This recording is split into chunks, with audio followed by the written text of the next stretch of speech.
can always kind of assume what people do and don't know.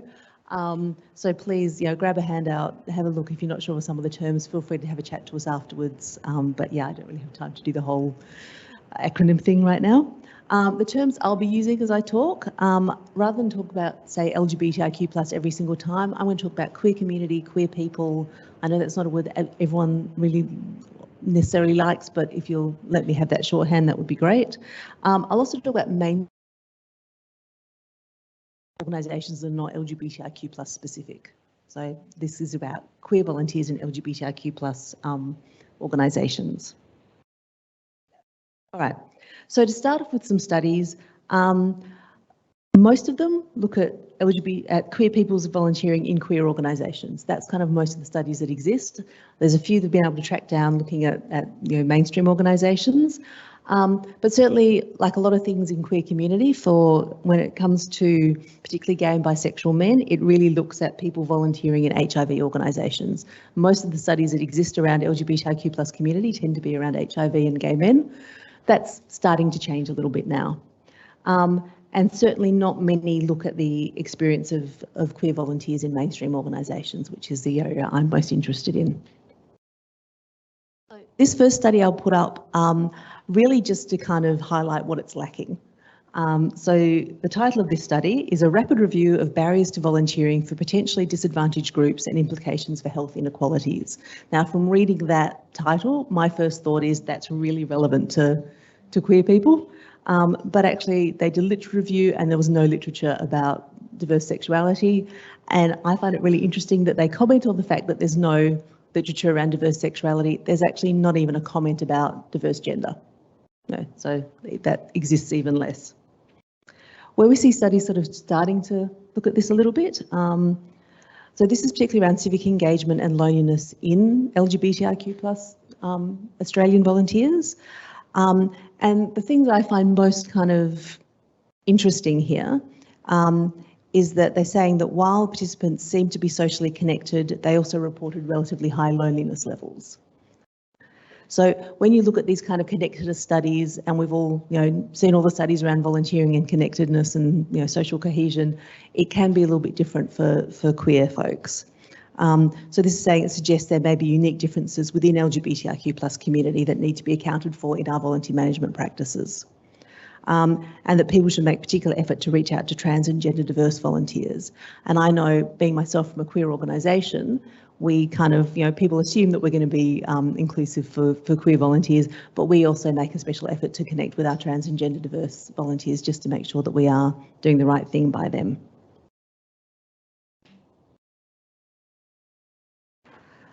This next one, as you can see, some of the same researchers obviously working in the same area. This is my highlighting. So talking about working towards developing anti-harassment and non-discrimination policies that explicitly identify sexual orientation and gender identity as a protected category. This is really important, and this comes up kind of again and again when you look at employment and paid workforce kind of studies for LGBTIQ+ people. Is that you have to be really explicit in being inclusive, because we will assume that you're not inclusive unless you tell us otherwise, and tell us very, very emphatically. I know myself, I had an experience working in a mainstream organisation when the marriage equality debate was happening, and it became a place that became very uncomfortable to work, and I left.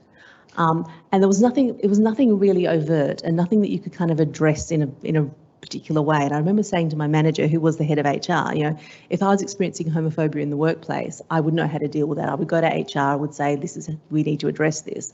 But because it was just this kind of uncomfortable, it's not a very nice place to work, really the only thing I felt that was kind of available to me was go, well, I just need to remove myself from this.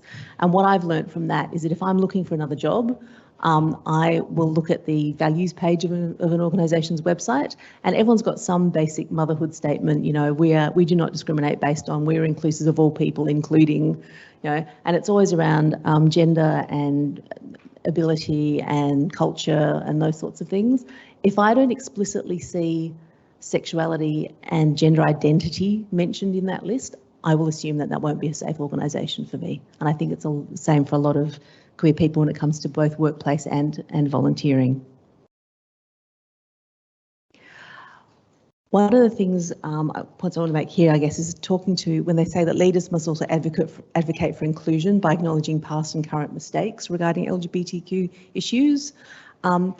If you are an organisation that has any kind of religious background to it, and a lot of our service providers do, you actually have to work really hard on this, because there are so many people in our community who have had bad experiences with religion or hear ongoing narratives from, admittedly, the very extreme ends of religion, but those are the ones that tend to talk the loudest, telling us that we're not okay and we're not accepted. So sometimes you actually have to work extra hard to make those messages get through.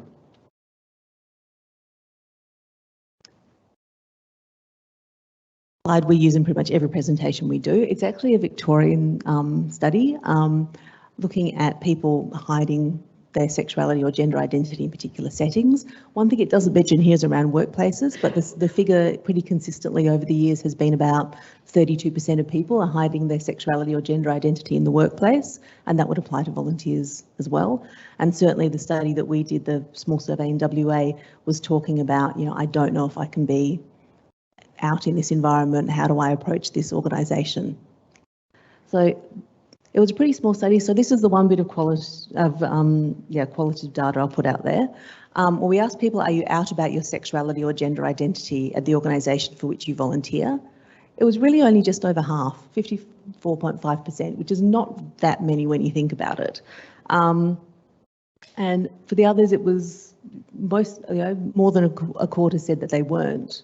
And then a whole lot said that they're out to some but not to others, which also comes back to what was said in the previous session, talking about if someone shares their information with you, that's not giving you permission to share it with absolutely all and sundry. It's about, we very much don't come out to people until we are quite sure that that's going to be a safe thing to do. So if someone comes out to you, that's putting a trust in you, and you might actually want to check with them what's happening, who else are you coming out to, or just coming out to me, because that's kind of important. Because this survey we had was fairly small, we did it at our Pride Fair Day, where everyone has a stall and everyone is doing a survey and everyone's doing a raffle, so it's going to be a bit hard to drum up the support. But the qualitative stuff I think we got was really interesting. So here are some of the quotes. This one, if an organisation feels particularly heteronormative, I'll actively avoid volunteering there out of concern for my safety. And that's about the assumptions you make when someone arrives at your organisation. I know that it's fairly usual now for people to ask about pronouns in an application form. That's a really inclusive thing to do. At Living Proud, we actually specifically ask about someone's sexuality and gender identity, but we qualify that by saying because we have peer-based roles, we have to ask this question. Otherwise, I would say it's not a good question to ask, because you don't want to, that kind of falls into that asking too personal, too intrusive types of questions, especially if someone's approaching your organisation and they're not quite sure how they're going to be received. They don't want to be asked that up front. The one in the middle here is the one that really breaks my heart. A young trans person saying they had to apply with their dead name. So when we're talking about dead name, that's someone who is trans, who you're talking about their birth name that they really don't identify with. But there are so many barriers to people legally changing their name and changing their legal gender on ID documents and those sorts of things, that some people, their legal name may be different from their social name. And it's really important to be aware of that and to make people comfortable up front to know that you will actually respect their social name. Even at Living Proud, if you're doing a police check, you have to list your previous names, or you have to give your legal name. So one of the things I'm most uncomfortable with being a volunteer coordinator in an LGBTQ plus organisation is that for all our trans and gender diverse volunteers, I know their dead names. I don't want that information. I really don't want that information, but unfortunately, because of the way the checks are set up, we have to. And this is someone particularly talking about that difference between mainstream organisations and LGBTIQ plus organisations, and just that feeling of feeling safe or wanting to be in queer organisations to volunteer, because that feels like a safe place. And I know that as a worker in a queer organisation, we tend to talk about our nice queer bubble in our organisation, and we go out and we do things in other organisations and we scurry back to our queer bubble and our safe place. Again, relating to what was talked about in the previous session of having safe places.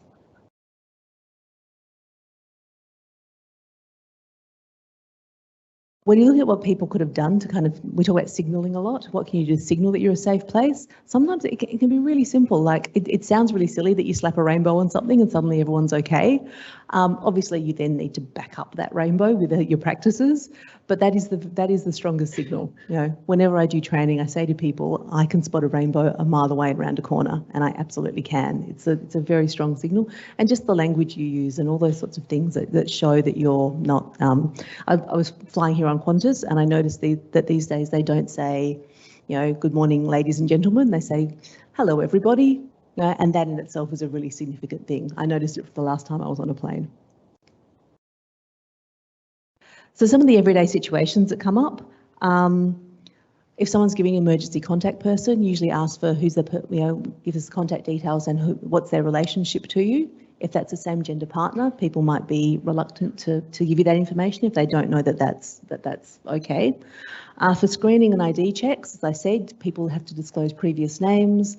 For someone who is now using a different name, potentially a name that's a different gender, very obviously a different gender to previous names, that can be an issue.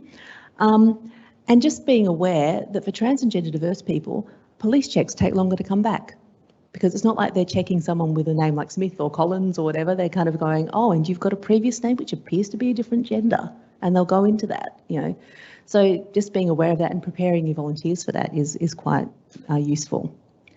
And the other big thing is about deciding whether to come out. And this is about understanding that when we come out, actually, most of it is about correcting someone's assumptions. You know, where someone asks me about my husband or my boyfriend and I have to go, oh, well, actually, you know, and that's a bit of a trust that you put in someone, and you trust that that's going to be received okay. I was talking to someone today and saying, you know, I did actually, you know, being optimistic about the weather, I brought my nice Living Proud t-shirt.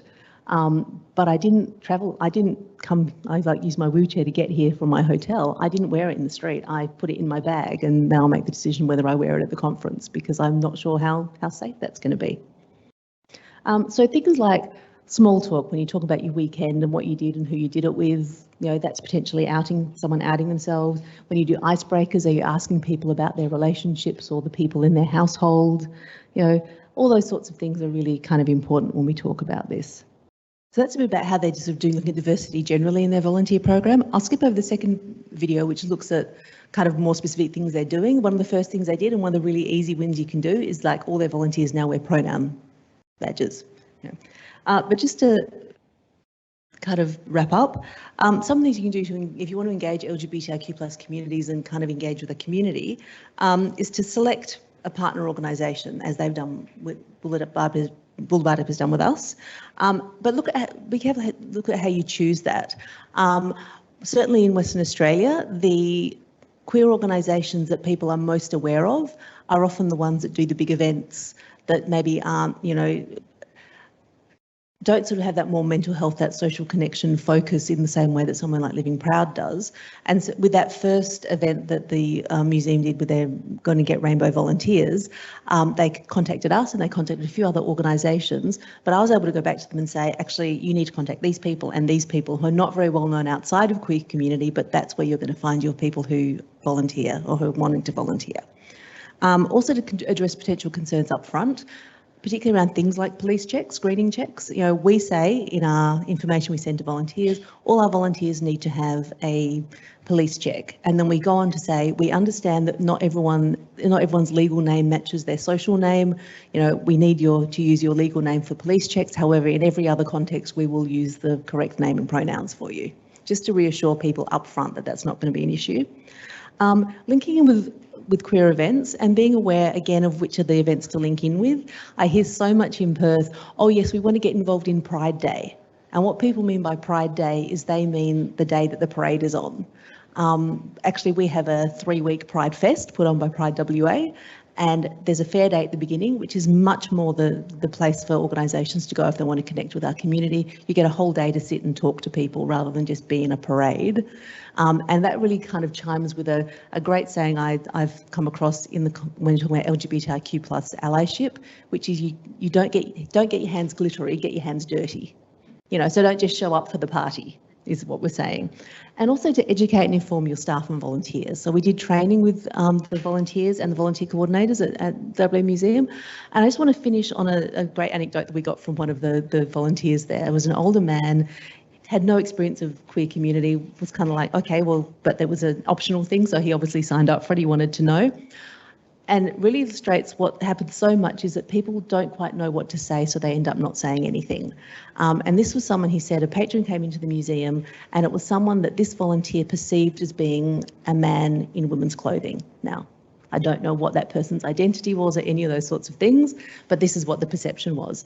And amongst the great outfit the person was wearing, they also had some really lovely nail art, very elaborate nail art. And the volunteer said, my first impulse was to go, I love the nails.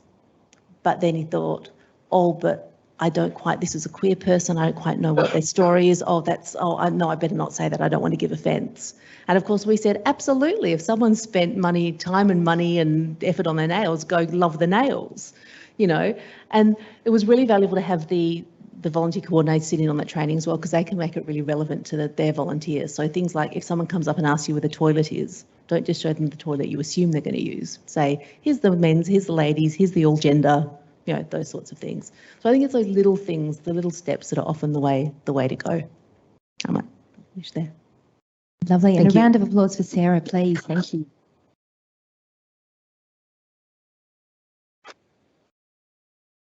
No, we don't need a third one.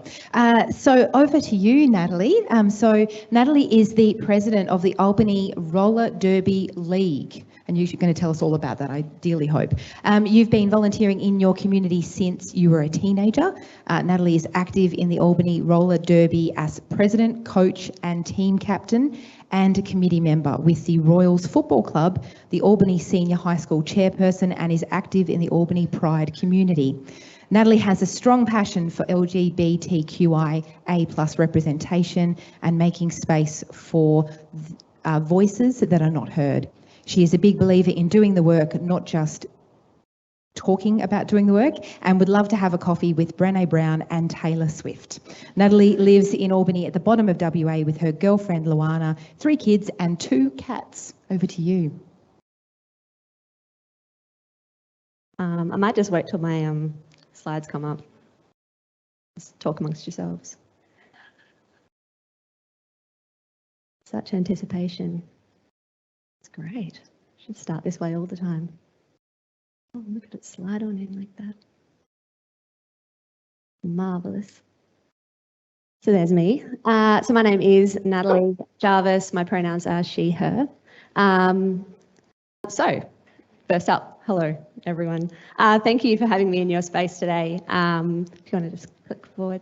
I come from Albany, so it's Albany, not Albany.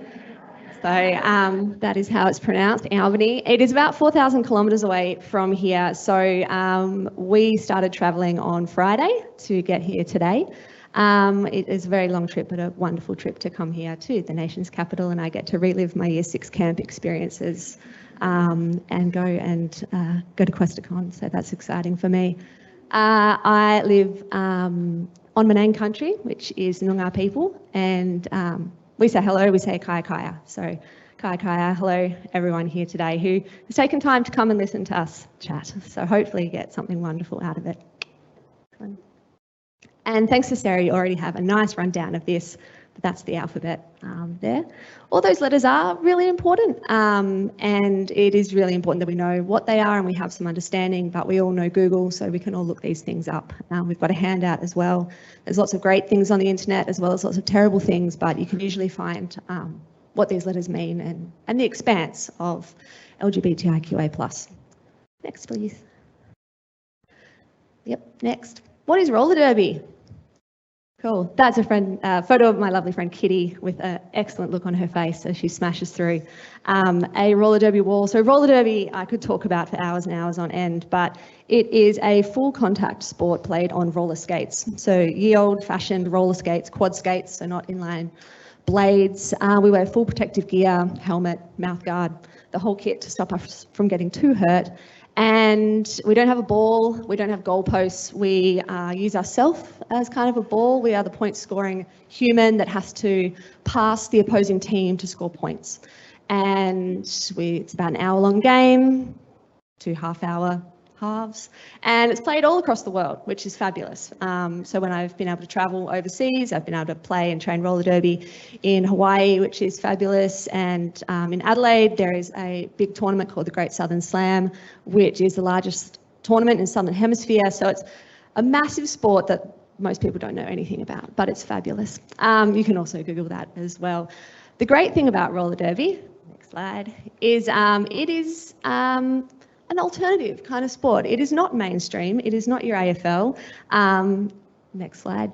It is a bit different, and because it's a little bit different, it attracts different sorts of people. So when we started, next slide, everyone's like, yeah, but roller derby is inclusive. So like, why do we need to do anything else? Like, there's heaps of gay people here. It doesn't even matter. But it did really matter. So we started out knowing that once you get into roller derby, you know, oh yeah, there's lots of really cool people here that are really diverse in how they express themselves and their gender and their sexuality, their identity. This is really cool. And I can be myself here, in here, when I've got here. But we didn't really do very well at talking to the outside world so much. Should have a post. Next one. Next one. So why bother with this? If we already knew that within our sporting club, and maybe this is relevant to your sporting club or your group of volunteers you're working with, or your mainstream organisation that you volunteer or work with, why bother with making it inclusive? Like, what's the point? I mean, we're all pretty friendly these days. We're all really nice. We all have a rainbow pin. Like, we're all nice people. Why bother doing these sorts of things? But we know that there's lots of little things that just make people feel so warm and so welcome and so at home, that you know that those volunteers are going to come back, those members are going to come back, those people are going to come back to your workplace, come back to your club, because they feel seen, they feel heard, they feel like they can be their true selves there. So when we do all these little things, like have rainbow flags, like have inclusive statements, like turn up at Pride Days and things like that, people feel welcome and safe, and they feel like they belong. And anyone who knows Brené Brown knows that belonging is the key to connection, and connection makes us all happy humans in the world and makes us love each other. So we know that participating in community organisations, community sport especially, improves our mental health and well-being. So if we want to get more people in the door, we want to get more people out there playing sport, then we need to bring people together and show them that they're welcome and safe. So here are some surveys done specifically around queer people in sports. So there's one called Out on the Fields and one called Out Sport. So they're a bit older now, but it's all still very relevant. So a lot of people didn't feel safe.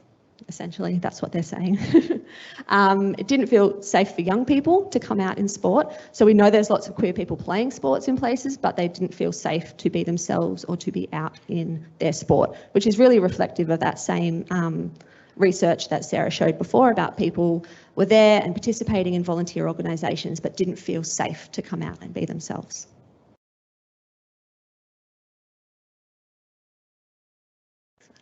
So our journey. So what we started with. So we started this kind of process way back in 2017, pre-COVID, when life was simple. And so we started by just going with doing like those days. So Wear It Purple Day is a day that happens across Australia, and Ida Hobbit, so the International Day Against Homophobia, Biphobia and Transphobia. And you put that all together and get Ida Hobbit, which is a really funny acronym, but we'll go with that. We started talking to our members a bit more about things like inclusive language, and we started putting it on our documents and our advertising. So it was a couple of relatively simple things for our organisation to do, changing some Word documents and some Google documents and things like that. then, after that was all going really well and everyone was cool with that, we had our own venue at the time, pre-COVID, where we did all of our roller derby fun things, and we were able to make all of our bathrooms, our showers, our change rooms, everything all gender inclusive.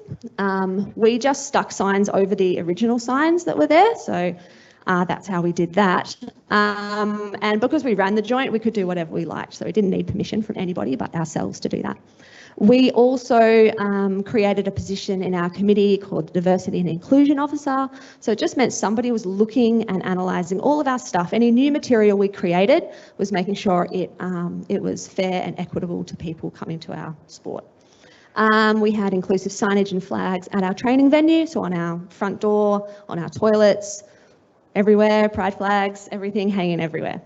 And then we started to do some more thorough education around pronouns.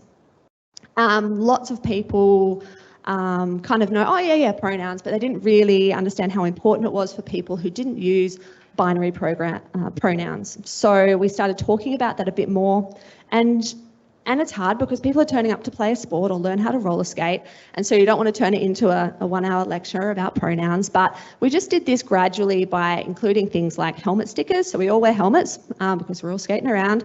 So having our pronouns stuck on our helmets was really useful because everyone's wearing them. We didn't make it mandatory that everybody had to have a pronoun sticker on their helmet. People could put their own stickers on, whatever, but we made them free and accessible, and then we could talk about them. So it gave us a really easy way to talk about your own pronouns, or for people to let us know, like let the other people know in the group who they were. So that was really useful. And then now, where are we now? It's almost like 6-7 years later.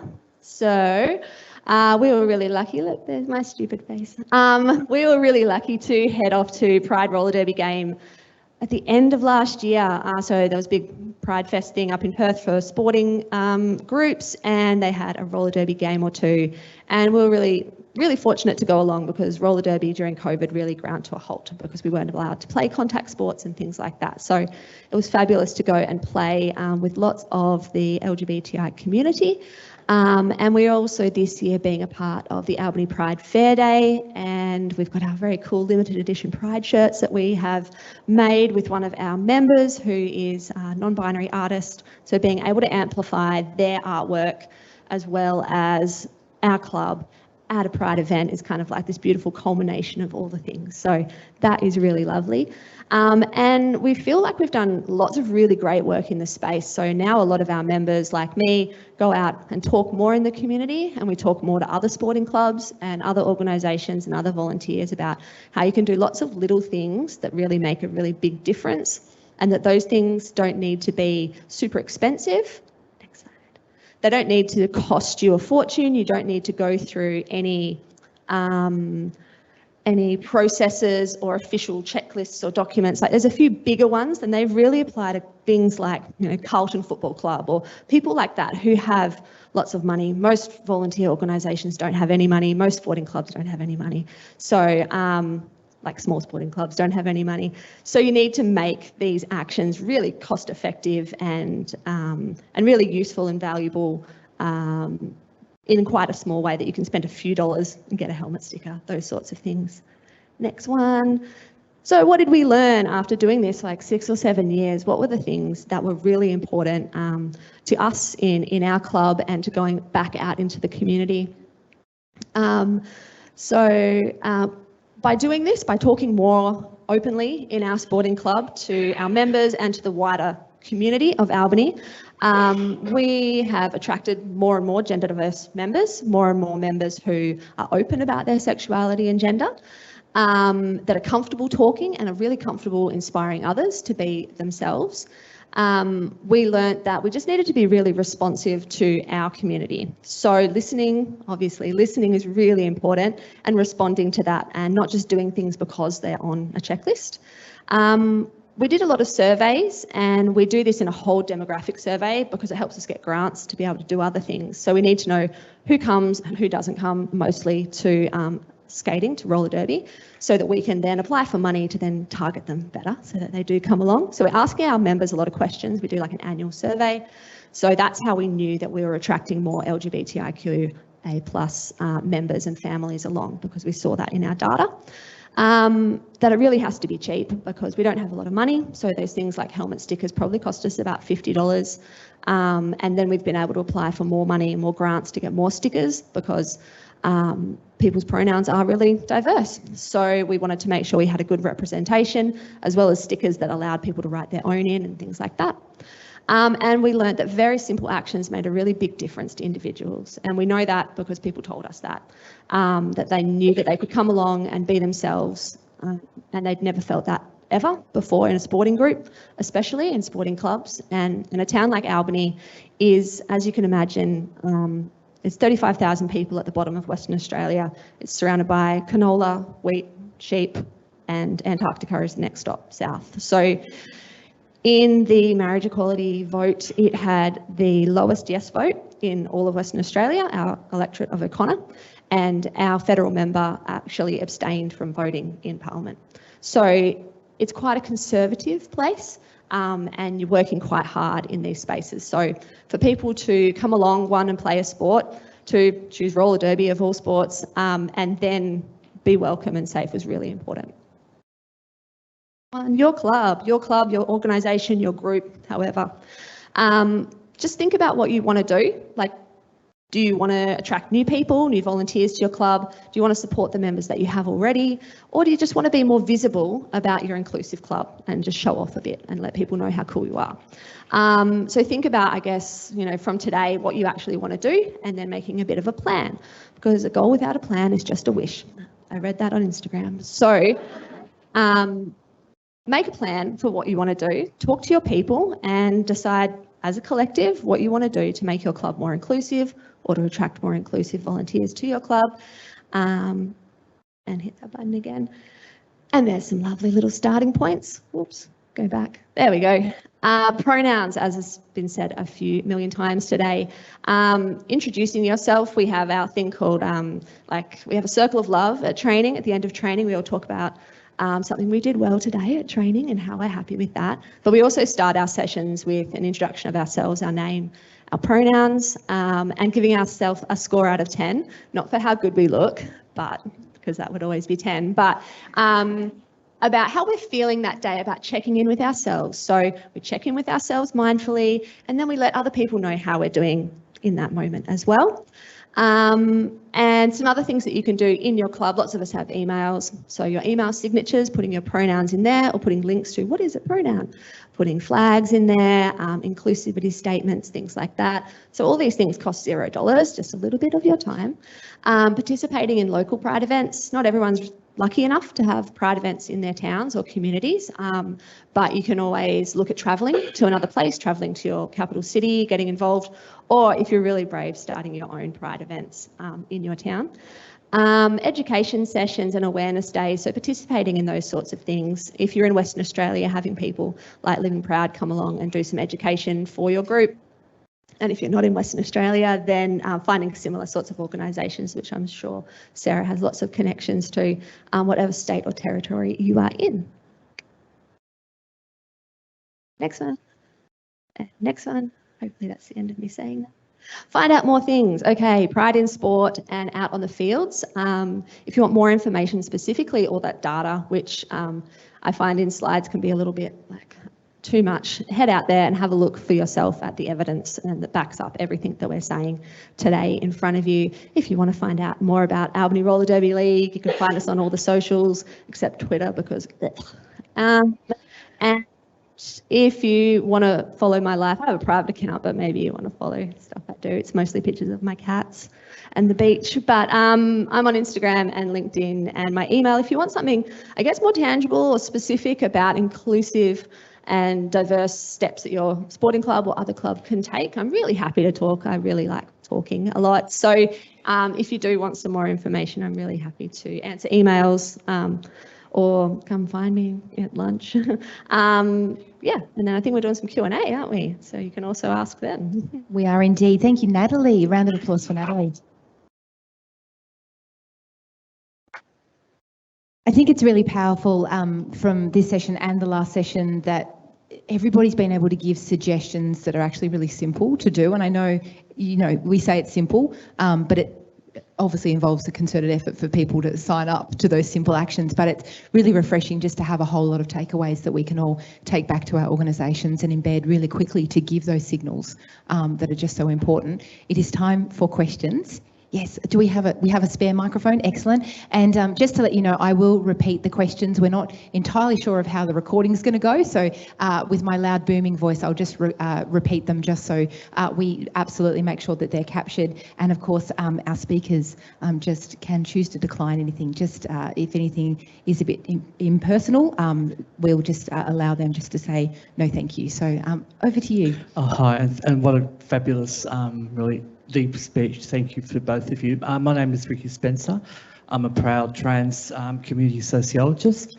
I'm currently the co-chair of Rainbow Voices, People Living with Disabilities in Victoria, and a community advisor at Volunteering Victoria. My question to both of you, to help, if you could, with your wisdom and experience, I'll look at the two A's, intersectionality, and I'd love to get your views on ageism and ableism, something that I'm proudly old and proudly disabled. How can we as volunteer spaces have spaces that will embrace those of us who are disabled and older to work amongst other able-bodied people and younger people? I know that's a bit of a question, but I really would love to hear your ideas. That's an excellent question. Thank you, Ricky. So the question was around ageism and ableism and how that can be navigated to provide safe spaces for volunteers. Who would like to go first? It's a hard one. Natalie, off you go. I guess there's going to be some instances where age does matter, and I'm thinking in our experience, it's only at the lower end. So small children is basically it, and that's just because they just don't make roller skates small enough. So we accept any age, and we also accept any people who don't want to skate as well. So we have probably 5 to 10 people in our club who don't roller skate at all, who just like being involved. And they love coming along and helping out. And there's lots of ways in roller derby and in our club that you can contribute and participate without skates on your feet, because that is also very understandably scary for people to put roller skates on. But they want to be involved in the club and they see the cool stuff and they're like, yes, these are my people. So we definitely create space for people who want to skate and don't want to skate. And I think our oldest member is about 65, and the youngest is about 7. So, and as far as ableism, it's tricky because skating, you do need to be able to skate or learn to skate. So there are going to be some physical limitations with that. But before we start a game and we chat to the referees, the captains go in and have a chat to the referees. We talk about any players who are hard of hearing, and they can wear a specific armband that lets the referees know that they are hard of hearing, because when you're calling them for a penalty, like they've hit someone in the face or done something horrible, then they may take a little longer to respond. And that's made aware by something visible like an armband on them, or sometimes people will have that on their helmets as well. We do have a lot of neurodivergent people that are involved with roller derby as well. So I know that we are a very inclusive space when it comes to neurodivergence. Physical ability is going to be more complicated, I guess, to manage in that skating space, but definitely not a barrier to participating in the organisation at all. For us, these are the intersections that I think queer community's only been talking about very, very recently. And as I said, we've got a project at Living Proud, which is around disability and accessibility. And it's amazing how similar it is when to talking to mainstream organisations about LGBTIQ plus inclusion, in that you just need to start the conversation and get people asking the right questions.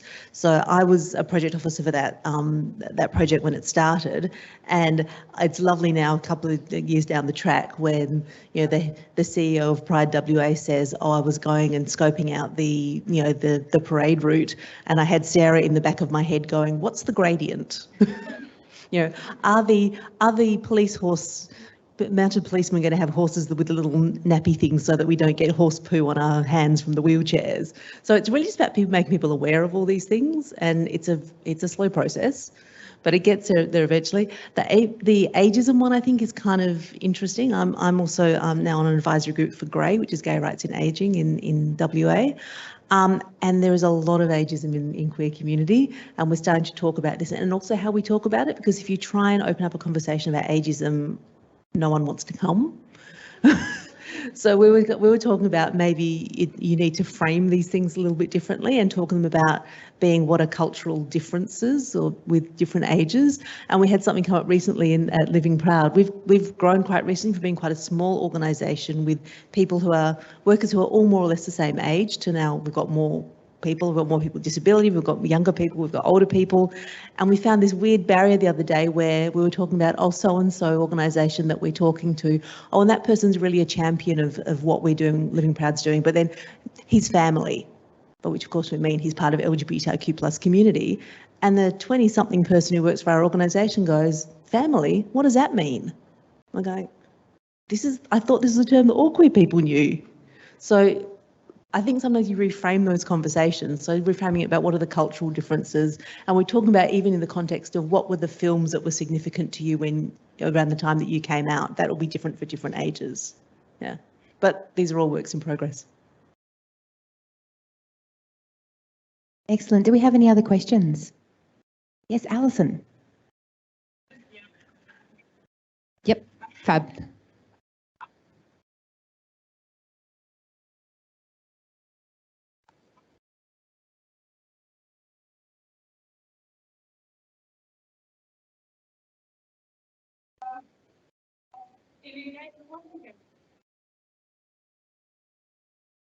Well, my question is this: is there any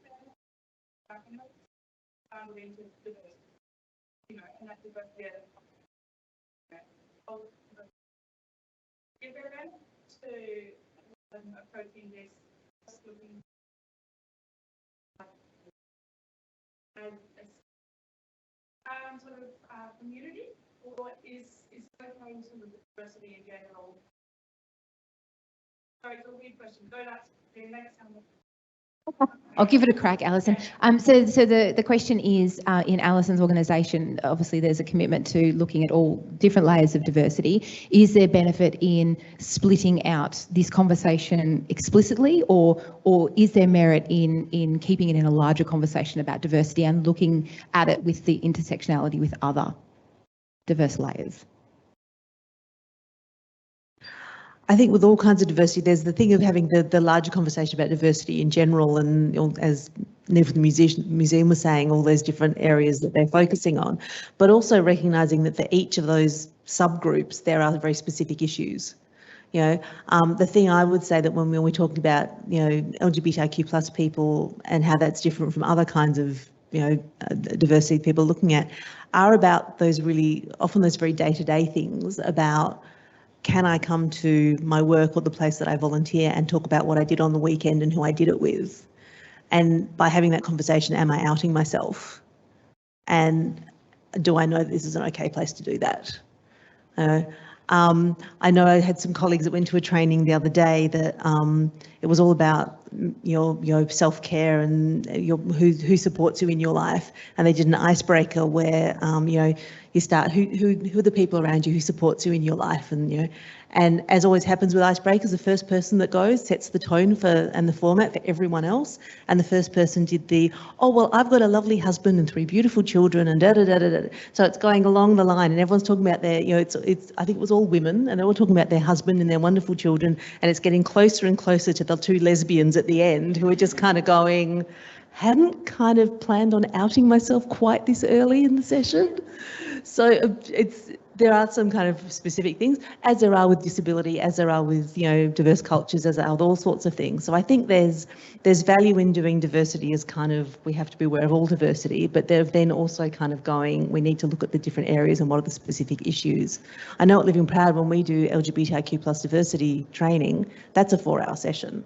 And it's rushed, and you know, so one of the reasons I did the very, very kind of basic cheat sheet on terminology we've handed around today is because I can't go into a room assuming that someone knows what I mean when I say trans or non-binary, or, you know, so sometimes have that shared understanding, or even start to have it, you have to do a lot of work. Yeah. Yeah, I guess echoing that is there's a lot, and you can't separate the things out necessarily, but within your own organisation, maybe just look at the priorities of this year, like what's going to be most important. Like in my workplace at the moment, all the officers are upstairs. So like, what a stupid barrier. That's ridiculous, right?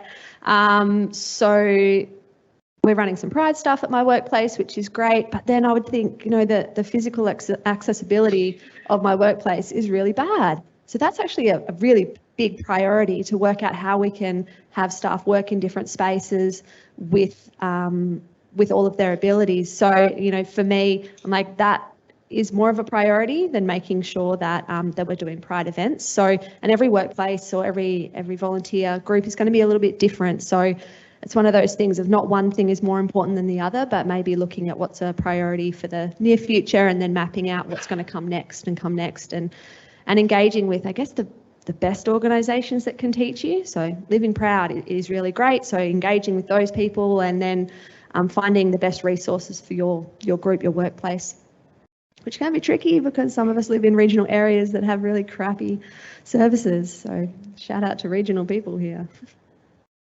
And unfortunately, we have run out of time. So if anyone has any extra questions for Natalie or Sarah, you'll be around for the next couple of days. So seek them both out. Can I ask you again just to give a round of applause to our two wonderful speakers?